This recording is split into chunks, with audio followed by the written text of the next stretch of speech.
Bonjour, chers abonnés. Je vous salue dans le précieux nom de Yeshua. Yeshua, c'est le nom de Jésus en hébreu. Pour tous ceux qui ne savent pas, bien sûr.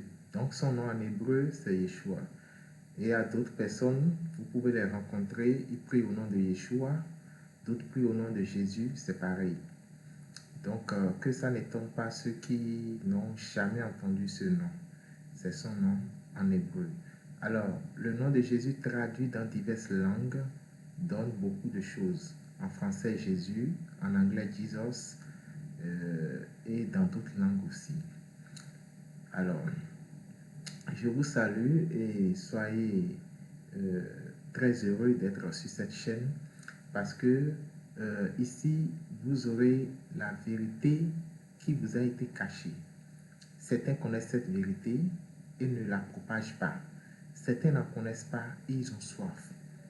Alors, ceux qui ont soif, Jésus a dit de venir à lui. Parce que il est celui qui donne l'eau vive, celui qui donne la nourriture de l'âme, mais seulement ceux qui en ont besoin. Parce que, qu'est-ce qui se passe? Des gens sont retenus la vérité captive pour pouvoir exploiter des gens, Ils font des gens leurs fidèles pour les exploiter. Non, c'est le troupeau de Dieu. C'est le troupeau de Dieu. Vous n'avez pas ce droit. Ils ont le droit de connaître la vérité. C'est vrai, il y aura quelqu'un qui va les diriger, mais pas les exploiter. Pas leur cacher la vérité. Voilà pourquoi, soyez heureux, Dieu a voulu que vous puissiez être en connaissance de cette vérité. Alors, bonjour et bonne arrivée. Ici, nous parlons des vérités bibliques. Ce qui va vous délivrer, ce qui va vous restaurer. Nous mettons la lumière sur les Saintes Écritures. Alors, si vous êtes nouveau sur cette chaîne, soyez les bienvenus. Abonnez-vous. Cliquez sur la cloche de notification pour ne manquer aucune autre vidéo. Amen. Nous allons donc commencer sans plus tarder. Ok, aujourd'hui nous voulons parler du péché. Dans ma vidéo précédente, j'ai expliqué très bien ce que c'est que le péché. Mais le péché, c'est un sujet très vaste parce qu'il faut expliquer ça correctement pour que les gens puissent comprendre. Le péché n'est pas ce que nous appelons péché. Le péché, c'est quoi selon Dieu? Selon les hommes. Et dans ma vidéo précédente, j'ai expliqué très clairement, c'est une petite parenthèse, que le péché, c'est la pensée du diable. Et nous, les hommes, nous voyons seulement les fruits du péché. Et c'est les fruits du péché que nous attaquons. Les policiers attaquent les fruits du péché. Il a menti, il a volé, il a tué, il a commis adultère.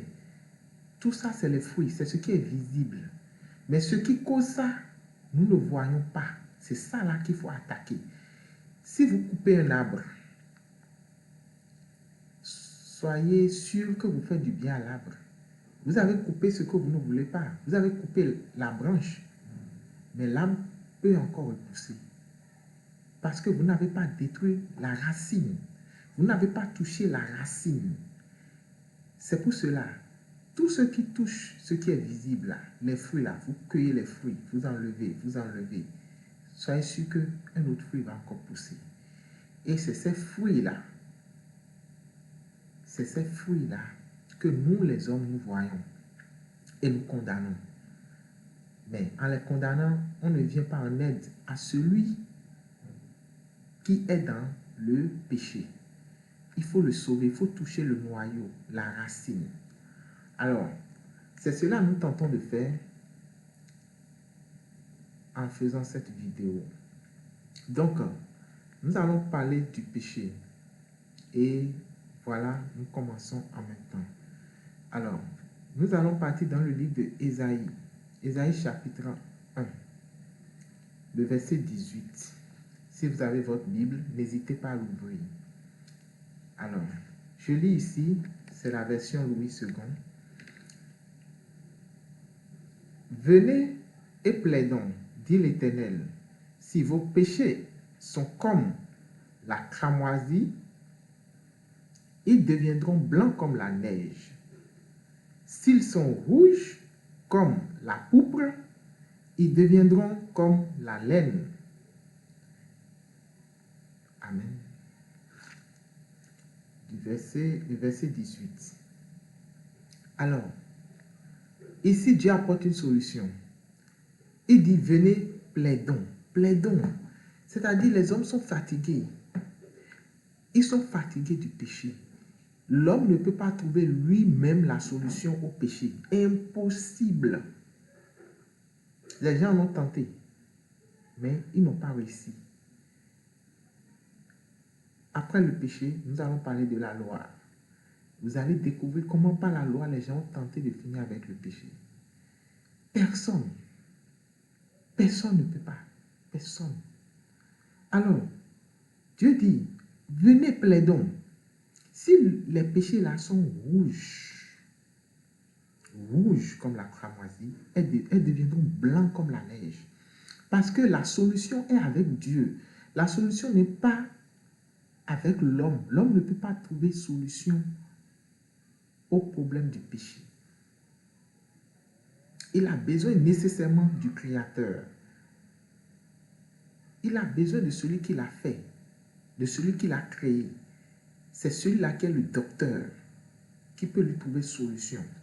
Donc, s'il veut trouver solution au péché, il doit venir. Mais s'il veut rester séparé de Dieu, parce que le péché égale la séparation, il peut demeurer dans son péché. Et péché égale à mort aussi, mort spirituelle. Cette mort spirituelle veut dire que la personne devient vulnérable. On peut l'envoûter, on peut le détruire, on peut lui lancer les sorts. La sorcellerie peut l'attaquer. Parce qu'il est mort. Il n'a aucune protection. Dieu n'est pas le Dieu des morts. Alors Dieu veut que nous venions à lui. Nous soyons comme des enfants avec son père, avec son papa. Mais pour être comme ça, il dit venez. On va résoudre le problème du péché là. Parce que c'est ça qui est le problème. Amen. Donc, nous voulons voir aujourd'hui qu'est-ce que c'est que la pensée du diable. Parce que le péché, on dit c'est la pensée du diable. Maintenant, la pensée du diable, qu'est-ce que c'est? Nous faisons un tour dans les Saintes Écritures. Parce qu'il faut toujours tout sonder par les Saintes Écritures. Tout. Il n'y a rien qu'on fait sans les Saintes Écritures. Au temps des apôtres aussi, c'est comme ça. Lorsqu'on vous parle, sondez par les Saintes Écritures pour voir si ce qu'on vous dit est vrai ou pas. Ne les prenez pas parce qu'il faut prendre. Non. Sondez. Sondez pour voir si c'est vrai ce qu'on dit. Et là, vous êtes convaincu de la réalité. Amen. Alors, je fais un tour rapidement dans le livre de Matthieu chapitre 16. Nous allons dans le Nouveau Testament. Dans le livre de Matthieu chapitre 16, alors le verset 23. Le verset 23 me dit quoi ici? Mais Jésus se retournant, dit à Pierre, arrière de moi Satan, tu mets en scandale, car tes pensées ne sont pas les pensées de Dieu, mais celles des hommes. Amen. Ce passage, dans ce passage, Dieu dit à Pierre, arrière de moi. Et il appelle comment? Satan. Pierre n'est-il pas le disciple de Jésus? N'est-il pas enseigné par le Messie lui-même? Pourquoi il dit arrière de moi Satan? Parce que si nous remontons un peu, Jésus a dit qu'il doit mourir. Verset 21, 22. Il a dit qu'il doit mourir. Mais Pierre a dit quelque chose de très important au verset 22. Il dit, à Dieu ne plaise, Seigneur, cela ne t'arrivera pas. C'est-à-dire quoi? Lui, il a dit, non, mon maître ne va pas mourir. Dites-moi, si vous avez un maître qui est presque tout pour vous. Grâce à lui, vous mangez. Grâce à lui, vous ne craignez pas les ennemis, vous ne craignez pas les dangers de la vie. Ce maître est comme un père pour vous. Est comme un parent. Il est tout, disons. Il est précieux. Et un jour, il vous dit, je vais mourir. Vous serez d'accord? Non. Soyons honnêtes, on ne sera pas d'accord. Pierre n'a pas agi mal ici en disant à Dieu ne plaise. Cela ne t'arrivera pas. Humainement, il n'a rien fait de mal. Oui. Comment? Le maître va mourir. Le maître dit qu'il va mourir. Non. Quand même. Non, tu ne mourras pas. Alors Pierre a parlé. Humainement, il a parlé. D'accord? Avec la chair. Mais ce qu'il a dit est diabolique parce que ça vient de la chair. Vous comprenez un peu le secret? Au fait, on n'interprète pas les choses de Dieu charnellement. Quand on interprète les Écritures ou la puissance de Dieu ou les mystères de Dieu charnellement, ça devient diabolique. C'est pour cela que la Bible ne peut pas être comprise comme elle est écrite, c'est-à-dire à la lettre. Il a des remarques, c'est caché. C'est caché. C'est pour cela, il lui a dit ici, arrière de moi, Satan. Tes pensées ne sont pas les pensées de Dieu. Mais Pierre a parlé. Bien. Si nous devons juger Pierre humainement, Pierre n'a rien dit de mal. Vous comprenez? Alors qu'en haut, au verset 16, ce même Pierre a reçu un bon témoignage. Qu'est-ce qui s'est passé? Il dit ici, au verset 16, je lis rapidement, 16-17. Simon Pierre répondit, tu es le Christ, le Fils du Dieu vivant. Jésus, reprenant la parole, lui dit, tu es heureux, Simon, fils de Jonas, car ce ne sont pas la chair et le sang qui t'ont révélé cela, mais c'est mon Père qui est dans les cieux. Vous voyez? Jésus disait, qui dites-vous que je suis? Et Pierre a répondu, tu es le Christ, le Fils du Dieu vivant. Et Jésus dit, tu es heureux, parce que ce n'est pas la chair et le sang qui t'ont révélé cela. Toute révélation venant de la chair et du sang est diabolique. En bas maintenant, au verset 23, Dieu le traite de Satan. Jésus le traite de Satan parce que il a dit, c'est-à-dire il est allé contre la vision de Dieu. Il a regardé les choses humainement, avec la sensibilité humaine. Vous voyez? Et c'est pour cela que Jésus l'a traité de Satan. Alors, dans ce passage, nous pouvons voir qu'il existe deux pensées. Il existe deux pensées, pas trois. Il existe deux pensées. La pensée de Dieu et la pensée du diable. C'est fini. Dans la vie, c'est les deux pensées. Quand l'homme pense, il pense diaboliquement. C'est-à-dire la pensée de l'homme, la pensée charnelle. Vous comprenez? La pensée qui vient avec la sensibilité charnelle. Cette pensée-là est diabolique. Donc, n'importe qui pense quelque chose, mais de façon charnelle, cette personne, il pense diaboliquement. Voilà comment vous pouvez avoir le discernement. Le discernement pour savoir ce qui vient de Dieu ou pas. On ne réfléchit pas humainement. On n'analyse pas humainement pour dire, bon, quand nous voyons telle chose maintenant, bon, je pense que c'est bon, hein. On va faire ça comme ça. On ne va pas faire selon ce que la Bible a dit. Quand même, si on dit cette vérité aux gens, mais les gens vont faire du désordre. Mais on ne peut pas le dire ça. Vous voyez, c'est les démons même ça. Les vrais démons. Ce que Dieu a dit publier, on appelle ça bonne nouvelle. Pourquoi c'est bonne nouvelle? Parce que ça va sauver les gens. C'est très important lorsque quelqu'un sait que ses péchés sont pardonnés et que maintenant il est ami de Dieu. Il est avec Dieu. Il est parfait comme Dieu. Savez-vous qu'on peut être parfait comme Dieu? Oh, ça étonne. Nous allons lire dans le livre de Matthieu. Matthieu chapitre 5. Le même livre, l'évangile, selon Matthieu chapitre 5. Alors, le verset 48. J'ai ma Bible avec moi, donc vous lisez aussi.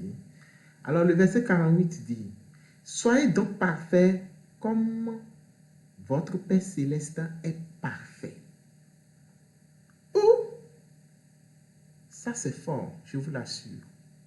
Soyez parfaits comme votre Père céleste est parfait. Alors, comment une personne peut être parfaite comme Dieu? Si ça ne dépend que de l'homme, c'est impossible. L'homme de lui-même ne peut pas être parfait comme Dieu. Impossible. C'est pour cela il faut comprendre ce que le Christ est en train de dire par là. Quand il dit soyez parfait là, c'est possible d'être parfait. Mais avec la force humaine, c'est impossible. Avec l'intelligence humaine, c'est impossible. Avec la connaissance humaine, c'est impossible d'être parfait. C'est pour ça que Dieu dit, venez plaidons. Plaidons. Si vos péchés là sont rouges comme la cramoisie, elles deviendront blancs comme la neige. On va plaider parce que la solution est avec Dieu. C'est pour ça qu'il dit venez. Amen. Nous devons discerner ces choses-là. C'est très important. Alors, ce qui veut dire, quand quelqu'un lit les Saintes Écritures et vous traduit ça de façon humaine, cette personne vous traduit ça de façon diabolique. La dîme dans la Bible, ça a sa signification. Chaque chose dans la Bible a sa signification. La montagne a sa signification. L'eau a sa signification. L'eau, quand on parle de l'eau, d'autres vont penser que c'est l'eau simple. Alors il prend l'eau simple, il fait un rituel. Ça va marcher ou pas? Mais c'est diabolisé. Parce que ici, l'eau symbolise la parole de Dieu. Et il faut aider les gens à leur expliquer par les Saintes Écritures ces mots-clés-là. L'eau symbolise la parole de Dieu. Quand on parle de montagne, ce n'est pas une montagne. Nous allons aborder ça de façon bien claire pour que vous compreniez ces mots-clés-là qui peuvent vous être d'une grande bénéfice, d'une grande importance. L'eau ne symbolise pas l'eau naturelle. Non. Le rocher, on ne parle pas d'un rocher que nous voyons avec les yeux. Nous allons aborder tout ça dans une autre vidéo. Mais pour le moment, nous parlons du péché. Alors, si on peut être parfait comme Dieu, c'est que la solution existe. Et Dieu n'est pas parfait pour un temps. On n'est pas parfait pour un temps. Et après, on devient pécheur. Non. On trouve la solution pour toujours. La solution que je vais vous donner, c'est une solution éternelle. Parce que cette solution a été donnée par Dieu. Mais les hommes vont vous donner des solutions partielles. Pour que chaque fois, vous revenez vers eux. Vous revenez vers eux. On n'est pas pécheur pour un temps. Après, on est pur pour un temps. Après, on devient encore pécheur. Non, non, non, non. C'est pas comme ça se passe. Quand tu es pur pour toujours. C'est avec les hommes qu'on peut être pur partiellement. Et être souillé, ça c'est un truc humain, c'est un truc naturel. Mais spirituellement, c'est encore autre niveau. Alors, nous allons voir le problème de la pensée de l'homme. Nous allons démontrer ça encore dans l'Ancien Testament pour que vous compreniez un peu plus. Jérémie, faisons un tour dans le livre de Jérémie. Jérémie chapitre 6, verset 19. Dieu dit ici, Écoutez, voici, je fais venir sur ce peuple le malheur, fruit de ses pensées, car ils n'ont point été attentifs à mes paroles, ils ont méprisé ma loi. Alors, qu'est-ce qui est important ici qu'on veut souligner? Dieu dit, écoutez, je vais aborder ça sur une autre vidéo. Ces expressions-là, on ne parle pas de la terre, de notre terre là. On parle de l'homme. La terre ici, c'est l'homme. Quand on dit ciel, on parle des anges. On va expliquer tout ça. Soyez peinards. Soyez heureux même. Parce que vous allez le découvrir vous-même. La terre, c'est l'homme. C'est des choses cachées. Ça a été écrit comme ça pour que les païens du temps, même s'ils prenaient les Saintes Écritures, ils ne vont rien comprendre. Ils ont besoin nécessairement des Juifs pour leur expliquer ça. C'est-à-dire, ils ne vont rien comprendre. C'est caché comme ça. Nous allons aborder ça. Je vais vous montrer là où c'est écrit aussi que c'est caché. Dieu même a écrit ça. C'est-à-dire, il a dit aux gens d'écrire, c'est dans les Saintes Écritures, où lui-même a donné l'ordre qu'on cache ça. Donc, c'est des choses qui sont cachées. Les gens lisent, mais ils ne voient pas. Ils entendent, mais ils ne comprennent pas. Ah, Dieu est puissant. Donc, c'est quand Dieu te donne la révélation, vous voyez, c'est quand il donne la révélation que la personne peut comprendre ce qui est réellement écrit dans ce passage-là.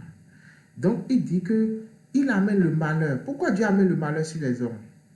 Selon le passage. Fruit de leur pensée. C'est tout. L'homme veut marcher selon sa pensée.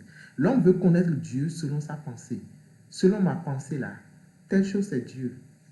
Oui, selon ma pensée. L'eau c'est Dieu. Oui, selon ma pensée, le tonnerre, la façon dont ça gronde avec puissance là, c'est Dieu.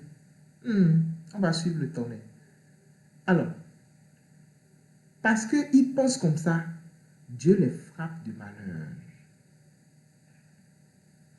Vous comprenez? C'est dans divers sens. Hein? Beaucoup de gens veulent interpréter aussi les paroles de Dieu humainement. Dieu les frappe de malheur. Ils vont faire des délivrances du matin au soir. Ils vont délivrer du matin au soir. Parce qu'il y a un malheur qui les suit permanemment. Donc, à cause de ce malheur qui ne vient pas de Satan, je précise, arrêtez d'accuser le diable inutilement. Il y a des gens qui accusent le diable inutilement. Si quelqu'un veut être avec le diable, qu'il soit avec le diable, c'est bon. Si quelqu'un veut être avec Dieu, qu'il vienne vers Dieu. On ne choisit pas deux camps. Non. S'il veut être avec Dieu, qu'il demeure avec Dieu. Mais s'il demeure avec Dieu en suivant ses pensées, le malheur qui va lui arriver, qu'il ne condamne pas Satan pour ça. Sinon, Satan aussi va se plaindre. Satan aussi va se plaindre. Ouais, parce qu'il est ignorant. Et l'ignorance tue. L'ignorance fait quoi? L'ignorance tue.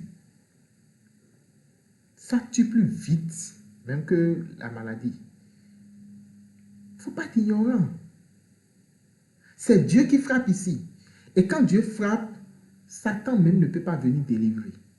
C'est quand Satan frappe, Dieu peut délivrer. Rien n'est plus puissant que Dieu. Donc celui qui se dit qu'il est dans le domaine de Dieu et qui ne comprend pas ces choses-là, quand le malheur lui arrive, il commence par accuser Satan. Je suis désolé pour lui. Il a besoin de connaître la vérité qui va l'affranchir. Alors, le malheur est venu à cause de leurs pensées. Nous allons aller encore dans un autre passage. Bon, comme nous sommes dans le livre de Jérémie, allons dans le chapitre 7, le verset 23 au verset 24. Ça dit: mais voici l'ordre que je leur ai donné. Écoutez ma voix, et je serai votre Dieu. Et vous serez mon peuple. Marchez dans toutes les voies que je vous prescris, afin que vous soyez heureux. Et ils n'ont point écouté, ils n'ont point prêté l'oreille. Ils ont suivi les conseils, les penchants de leur mauvais cœur. Ils ont été en arrière et non en avant. Amen. Vous voyez ce que les Saintes Écritures disent? Ils ont suivi quoi? Les penchants de leur cœur. C'est-à-dire, ce que le cœur ici dont on parle, c'est le cœur charnel. Il y a un cœur que Dieu donne qui est le cœur spirituel, c'est un nouveau cœur. On reçoit ça lorsqu'on a le Saint-Esprit. Mais lorsqu'on n'a pas encore le Saint-Esprit, nous allons aborder tout ça, comment on reçoit le Saint-Esprit. Mais lorsqu'on n'a pas encore le Saint-Esprit, tous ceux qui suivent leurs propres pensées, qui disent qu'ils sont pour Dieu, voilà, ils ont un problème. Pas Dieu lui-même. Parce que Dieu ne supporte pas le péché. Dieu ne supporte pas. C'est-à-dire, c'est pas que Dieu est mauvais, mais c'est la nature de Dieu qui est comme ça. C'est un peu comme vous êtes. C'est un peu comme vous êtes. Il y a des choses que vous pouvez ne pas supporter, ne pas aimer. Vous comprenez? C'est un peu comme ça. Si je vais expliquer terre à terre, Dieu a une nature sainte. Dieu est saint. Et ceux qui doivent l'adorer en esprit et en vérité. Ils doivent être saints aussi comme lui. Vous comprenez? Mais pour être saint comme lui, ça ne dépend pas de leur force. Ça ne dépend pas de leur capacité. Ça ne dépend pas de leur intellect. Ça dépend uniquement d'une solution que Dieu lui-même donne. Donc, il faut connaître cette solution pour finir avec ça, pour être en paix avec Dieu, pour être un avec Dieu, pour être saint. Ce n'est pas l'huile qui te sanctifie. Ce n'est pas l'eau qui te sanctifie. Non. Nous allons aborder tout ça et expliquer tout ça de façon claire et tangible pour que tout le monde puisse comprendre, pour que la vérité soit en plein jour, pour aider des milliers de personnes qui souffrent à cause de ça dans leur vie. Amen. Donc, je suis très heureux de vous avoir donné cette vérité. La prochaine fois, nous allons parler de à quel moment l'homme devient pécheur. Parce que, est-ce que l'homme naît pécheur? Puisque nous sommes en train de parler du péché. Le péché est un sujet un peu vaste, mais très important. Parce que si ce problème n'est pas résolu, quelqu'un ne peut pas dire qu'il est enfant de Dieu. Dieu ne cohabite pas avec le péché. Dieu ne reste pas avec le péché. Comment être saint comme Dieu est saint? Nous sommes déjà en train d'aborder comme ça. Donc, comment on est pécheur? Nous allons aussi aborder ça. Et comment on peut finir avec le péché? Nous allons aborder ça. Parce que, est-ce que celui qui naît, l'enfant qui naît est pécheur? Puisqu'on a dit que le péché s'est étendu et tous les hommes sont pécheurs. Nous allons expliquer cette parole-là. Le nœud, ce qui est caché là, qui fait que beaucoup de gens ne comprennent pas. Est-ce que l'enfant est pécheur? Est-ce que la race humaine est une race pécheresse? Nous allons aborder ça. Amen. Sur ce, je vous salue et je vous encourage à toujours écouter pour recevoir les vérités divines. Soyez fortifiés au nom de Yeshua, au nom de Jésus-Christ. Donc, je vous donne rendez-vous la prochaine fois pour aborder toujours le thème sur le péché et que le Seigneur soit avec vous. Shalom.